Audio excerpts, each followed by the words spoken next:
에, 이 감사하는 마음을 갖고 된다면 스승님이 이제 책을 사실 책 제목이라는 건 가장 중요한 것입니다. 책 제목은 그 분량이 많은 책 중에서 제일 키워드가 되는 것을 제목으로 하는 거거든요.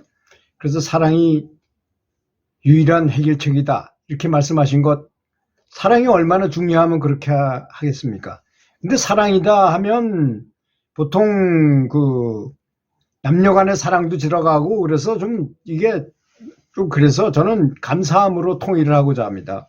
그런 마음을, 사랑의 마음을 감사함으로, 또는 부처님은 뭐 자비라고도 말씀하셨고 이렇게 말이 어떻든 간에 감사한 마음을 얼마나 갖는가 이런 걸 말한다고 볼 수 있는 거 아니겠습니까? 감사한 마음을 갖는 것이 인간이 가지고 있는 마음 중에서 가장 뇌파가 천천히 뛰게, 천천히 이렇게 파동을 적게 하기도 하고 아주 가장 좋은 뇌파라는 것입니다. 그래서 이렇게 뇌파가 잔잔해지는 알파파 이하로 내려가게 되면, 알파파나 알파파 이하로 내려가게 되면 자동적으로 뇌에서는 행복 호르몬이 분비되게 돼 있어요. 그렇게 되면 당연히 두뇌 속이 아주 최적화 상태가 되는 것입니다. 여러분 생각해요. 우리가 명상을 왜 합니까? 이런 상태를 구하기 위해서 하는 것인데, 나는 해탈하겠다고 명상을 하면서도 다른 사람을 괴롭히거나 험담을 하고 다니고 매일 다른 사람 아주 교만하고 다른 사람을 우습게 알고 자기 혼자 다른 사람의 말도 안 듣고 자기 멋대로 하고 뭐 그런다면 그건 신고의가 따르지 않아. 서로 이게 맞질 않는 거예요. 나는 이쪽으로 가려고 저쪽으로 가는 거 어떤 거가 비슷하냐면, 제 대전 사람이 서울을 간다고 하면서 부산으로 가는 것 같아요.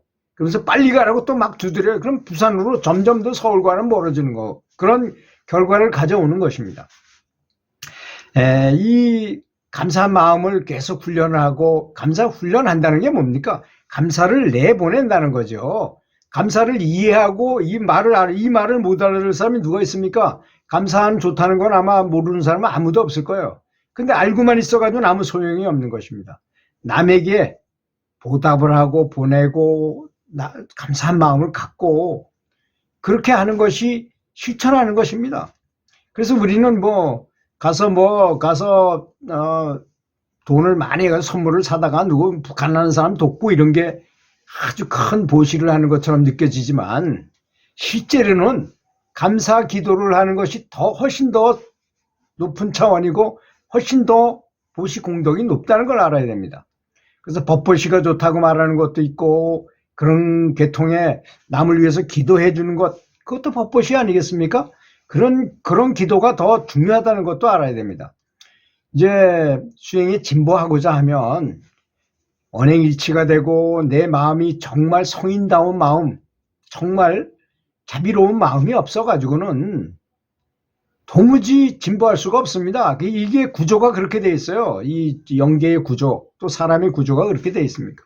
하다못해 사람이 죽는데 죽기 전에 평생 동안 이 사람이 남의 험담만 하고 다른 사람 괴롭히고 또 교만해가지고 다른 사람 말도 안 듣고 항상 분란을 일으키고 이런 사람이고, 자기 혼자만 있고 자기 것만 챙기고 매일 이랬던 사람들은요, 그 죽고 난 다음에 필름이 딱 끊어지잖아요. 의식이 끊어지면 그 습관대로 그대로 가는 겁니다. 그래서 가장 골치 아픈 사람이 누구냐면, 나이가 들어가지고, 왜 나이 든 할아버지들은 감정이 없잖아요. 별로. 슬픈 일이 있어도 별로 울지도 않고 기쁜 일이 있어도 잘 웃지도 않고 이런 사람이 있어요. 감정이 메말라 버린 사람이에요. 그냥 화를 막 내고 이런 사람보다 더 못한 사람이에요. 그런 사람이. 그래서 이병옥 박사라는 성균관대 의대 그분이 눈물 치료라는 거를 개발하셨거든요. 한 1000여 명의 암 수술을 하고 보니까 다 고쳐놨어. 그런데 이 사람이 마음은 고치지 못했거든요. 그러니까 다 재발하더라는 거예요. 그래서 웃음 치료도 해보고 웃음 치료보다 훨씬 더 강력한 게 눈물 치료라는 겁니다. 여러분, 눈물이 아무 때나 나옵니까? 눈물을 잘 흘리지 못하는 사람은요, 진보하기 어렵습니다. 그래서 스승님 시집의 제목이 뭡니까? 침묵의 눈물이 아니겠습니까? 침묵의 눈물.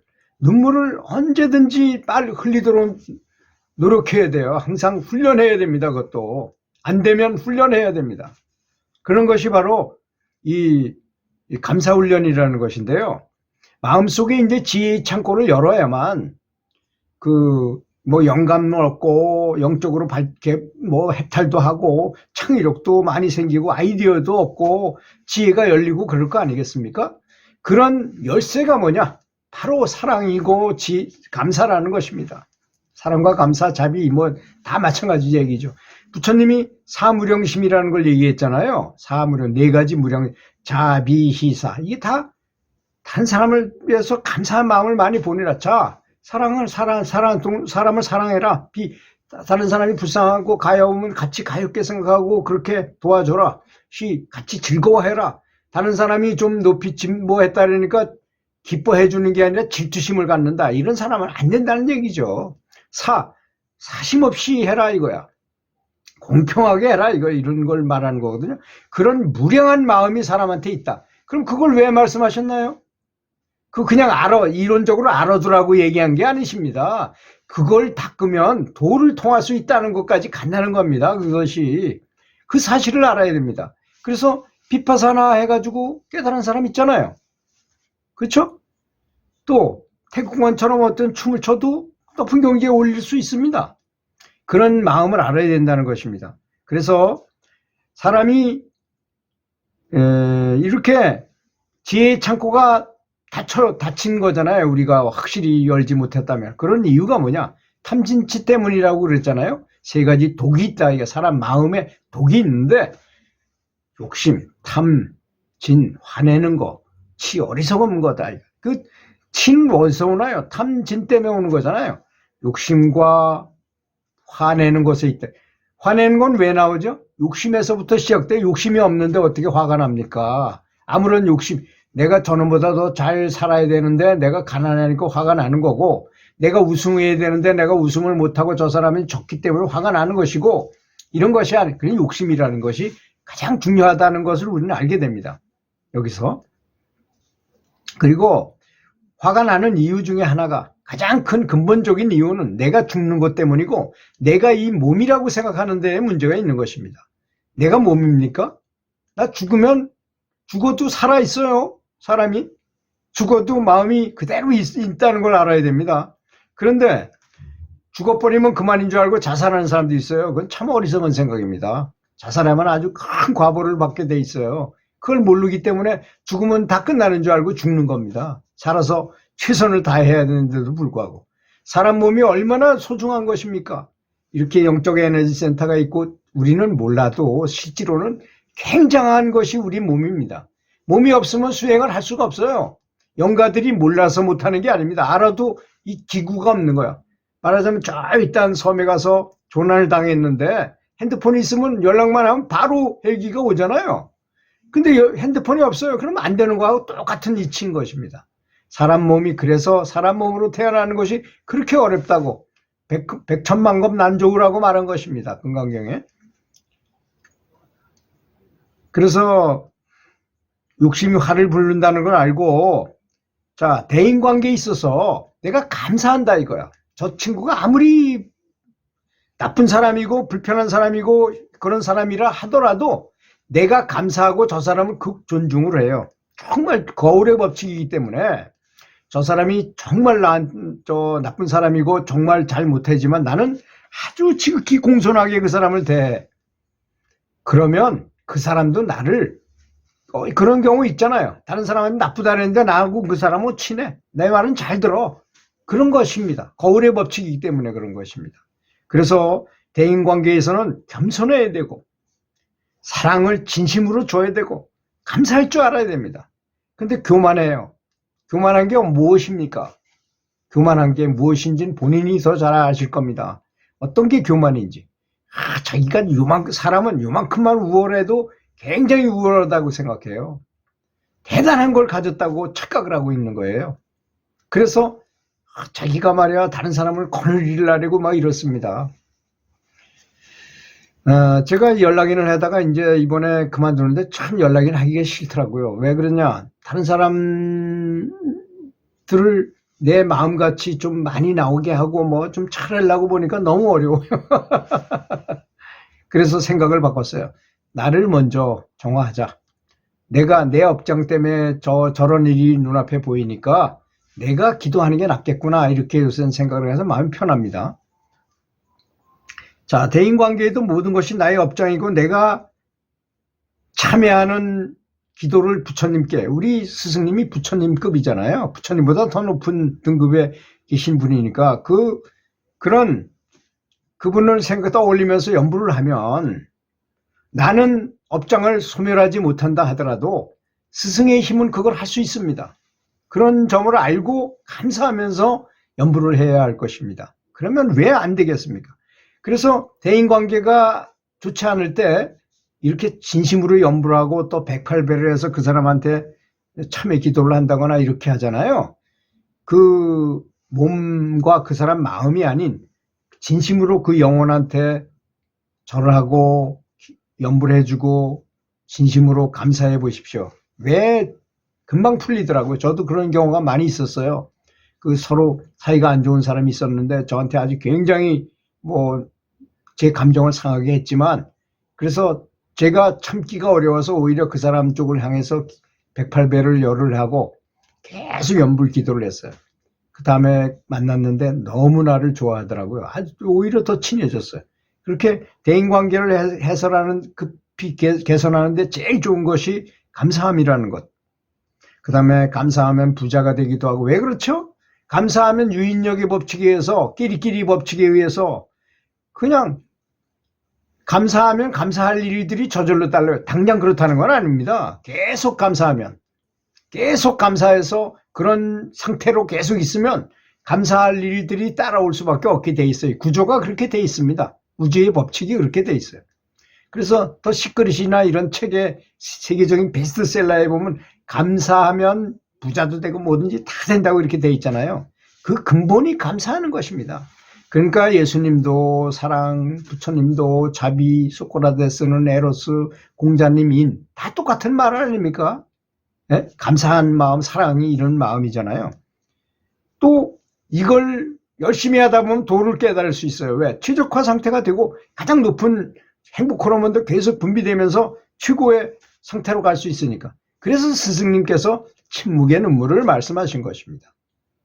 그러면 제 말을 허투루 듣지 마시고요. 정말로 감사한 마음을 아주 풀파워로 항상 분비하도록 하면, 제가 늘 얘기했죠. 감사한 마음을 이렇게 발출을 하면 이 오라가 푸른색으로 해가지고 쫙 멀리 나가는데, 얘가 이 주변서부터 시작해가지고 우리나라, 아시아, 지구 전체, 우주가 3,000개나 있다니까 그 우주까지 가득하게 감사함을 뿜어내잖아요. 그리고 다시 그게 걷어들여지면 대로 주고 말로 받는다 그랬어요. 자, 대보다 말은 10배잖아요. 그죠? 10배만 오는 게 아니고 100배, 1000배, 10,000배가 와요. 더 새끼쳐서 들어온다. 새옹지마처럼. 그러니까 굉장히 좋은 것입니다. 많이 감사하고 많이 감사함을 보내줄수록 나는 진보한다는 것입니다.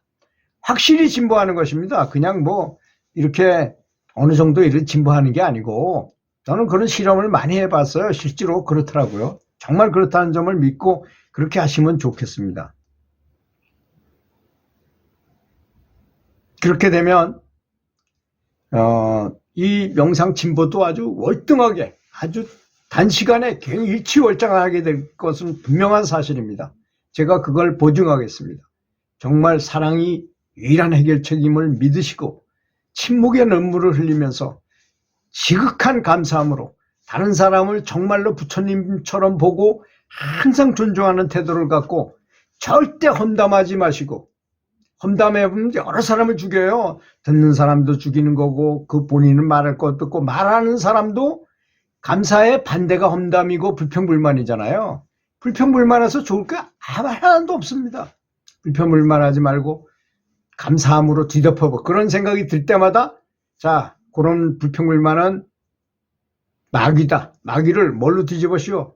천사로 뒤집어씌우는데, 천사는 감사함, 사랑합니다. 사랑으로 계속 뒤집어 씌우면 생각날 때마다 뒤집어 씌우고 삼매에 들어갑니다. 삼매에 아주 쉽게 들어가는 비법이에요, 이것이. 이렇게 되기를 진심으로 바라겠습니다. 그리고 항상 좋은 마음, 바른 마음, 사랑에 합당한 생각과 말과 행동을 해야만 진보가 일어나는 것이지. 제가 가장 슬플 때가 어느 때냐면 같이 이제 많은 대화를 하고 많은 명상을 하고 했는데 저쪽에 가서 싸워요. 참 그럼 이건 아직 그 잠재의식 속까지 이 사랑의 마음, 감사한 마음이 침투가 되지 못했다는 것입니다. 또 세상에서 제일 재밌는 게 뭔지 아세요? 남 험담하는 겁니다. 험담할 때가 제일 재밌어요. 근데 험담을 하면 아까도 얘기했지만 여러 명을 죽이게 됩니다. 자기 스스로가 제일 많은 타격을 받게 돼요, 사실은.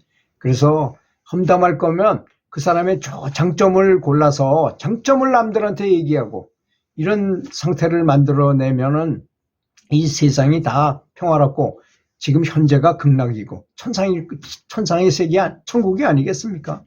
스승님도 그걸 바라시는 것입니다. 긴 시간 들어줘서 감사합니다. 여러분 안녕하십니까? 저는 교직에 있었습니다. 중등학교 체육교사 노릇을 하다가 장학사가 됐어요. 물론 교사일 때 선수를 많이 지도했습니다. 특히 테니스 부분에서 여러 선수들을 많이 지도해서 평창중학교, 고등학교, 원주중학교 등지에서 우리나라에서 제일 잘하는 선수도 제가 제 손으로 직접 키워봤고 일단 전적이 좋은 편이었습니다. 근데 또 가장 허무감을 느꼈을 때도 또 역시 그때였습니다. 진짜 인생의 목표를 거기다 두고 88 올림픽 다음 해에 전국 소년체육대회라는 게 없었는데요. 그때 그 제일 큰 대회에 나가서 우리 선수끼리 결승을 하고 뭐 이런 영광을 가졌지만 그걸 이렇게 겪은 다음에 너무나 큰 허무감이 몰려온 것을 느꼈습니다. 그래서 나의 인생의 목표는 이것은 아니구나 하는 것을 그때 깨달았습니다. 사실 뭐 업무를 태만히 하거나 이러진 않았지만 하여튼 그 다음에 공부를 또 내가 선수가 됐죠.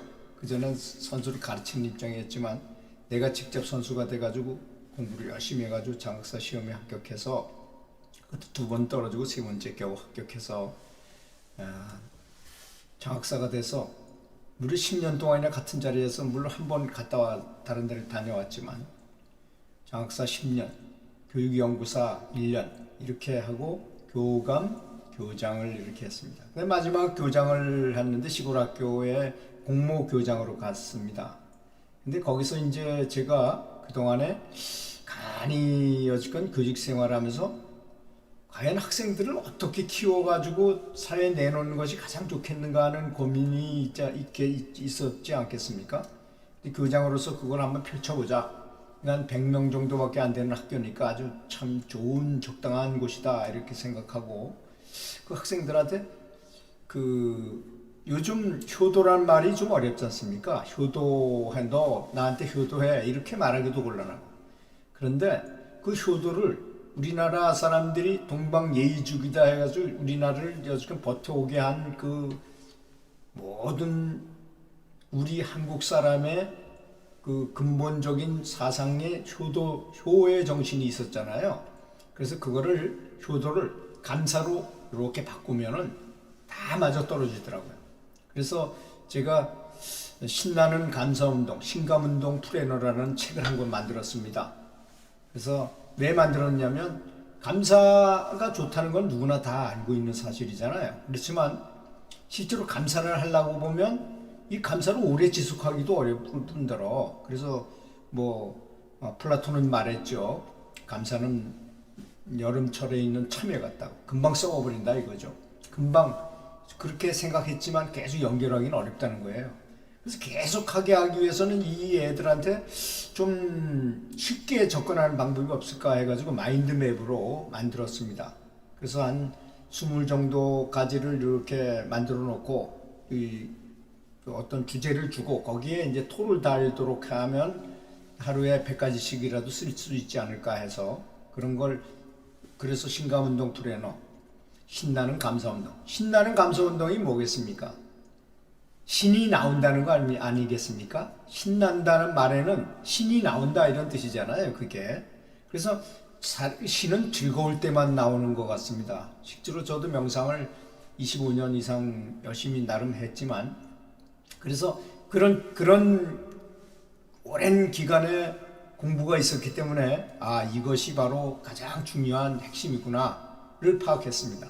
그래서 화장실에도 계속 붙이고 그 마인드맵으로 만드는 그 감사해야 된다는 그 법칙을 이 아이들이 나중에 졸업하고 나가서 사회인이 됐을 때 지위가 높거나 돈을 많이 벌거나 이런 거 행복하고는 그렇게 상관이 많지 않더라고요. 얼마나 감사하느냐, 얼마나 만족하고 감사하고 감사해야만 친구도 많이 사귀게 되고 다른 사람들이 날 좋아하게 되고 또 직장에서 또 인정을 받게 되고 그렇지 않습니까?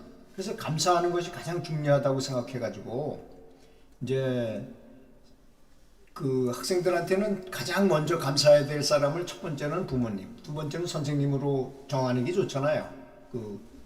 그 아이들의 환경상. 그래서 부모님한테 감사한 거리를 계속 만들어내는 방법. 그래서 감사는 평범하고 사소한 거지만 의미를 부여해서 가치를 부여하면 그게 대단해지는 겁니다.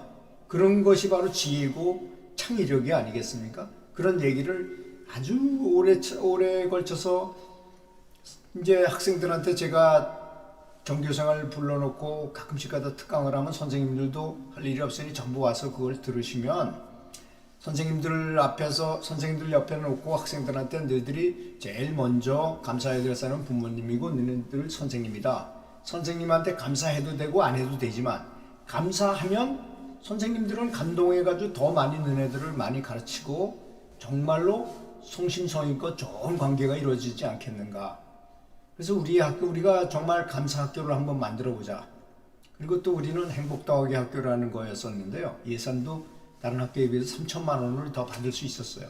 그럼 학생당 1인당 30만 원 정도 이런 돈을 쓸 수 있었으니까 정교생이 같이 가서 그 영화관에 가서 좋은 영화 프로그램을 학생들이 정해가지고 가서 보기도 하고 또 뭐 같이 모여서 이렇게 떡을 해가지고 같이 음식을 먹으면서 이렇게 대화를 하기도 하는 프로그램을 많이 운영했습니다.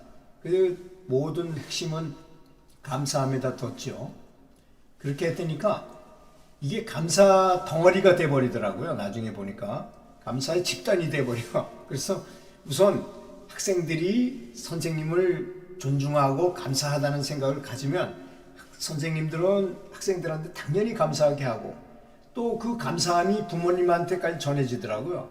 그래서 감사가 똘똘 뭉쳐져 가지고 그렇게 3년이 지났는데 나중에 우리 학교에 학생들이 너무 많이 오는 거예요. 주변에 있는 소도시에서 조금 변두리였었는데 저희 학교가 한 5분, 7분 거리에 있었는데 너무 많이 와가지고 오히려 이 책상이 모자라고 막 이런 일까지 벌어졌는데요. 하여튼 그 학생들이 지금도 제가 정년퇴직을 하고 나와서도 지금도 아마 그 학생들한테는 감사하는 것이 가장 인생의 행복이고 가장 성공이다 하는 것을 아마 마음속 깊이 이렇게 물들지 않았나 이렇게 생각해 봅니다. 감사합니다.